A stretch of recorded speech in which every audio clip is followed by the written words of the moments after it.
ടുനെറ്റ് news കാലാവസ്ഥാ വാർത്തയിലേക്ക് സ്വാഗതം. കനത്ത വേനലിൽ ഉരുകിയ കേരളത്തിനു കുളിർക്കാലം സമ്മാനിക്കാൻ ഈ വർഷത്തെ തെക്കുപടിഞ്ഞാറൻ മൺസൂൺ അഥവാ കാലവർഷം സംസ്ഥാനത്ത് എത്തിച്ചേർന്നതായി കേന്ദ്ര കാലാവസ്ഥാ നിരീക്ഷണ വിഭാഗം. സംസ്ഥാനത്ത് അടുത്ത 24 മണിക്കൂറിനുള്ളിൽ കാലവർഷം എത്തിച്ചേരുമെന്ന് കാലാവസ്ഥാ വിഭാഗം ഇന്നലെ അറിയിച്ചിരുന്നു. നിലവിൽ കണ്ണൂർ ജില്ല വരെയാണ് കാലവർഷം എത്തിയിരിക്കുന്നത്. കാലവർഷത്തിന്റെ ഭാഗമായ മഴ ഏതാനും ദിവസമായി സംസ്ഥാനത്ത് ലഭിച്ചുകൊണ്ടിരുന്നെങ്കിലും കാലവർഷം എത്തിയതായി സ്ഥിരീകരിക്കാൻ ആവശ്യമായ മാനദണ്ഡങ്ങൾ പൂർത്തിയായിരുന്നില്ല.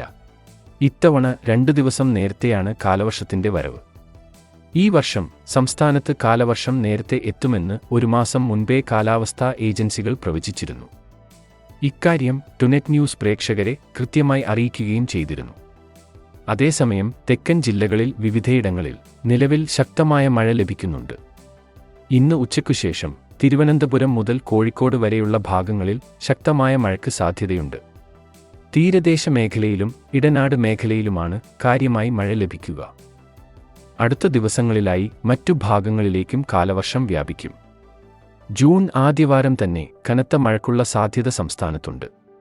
വിവിധ പ്രദേശങ്ങളിൽ ശക്തമായതോ അതിശക്തമായതോ ആയ മഴ അടുത്ത ദിവസങ്ങളിൽ പ്രതീക്ഷിക്കാം. കാലാവസ്ഥാ വാർത്തകൾ കൃത്യമായി ലഭിക്കാൻ ചാനൽ സബ്സ്ക്രൈബ് ചെയ്യുക. നന്ദി.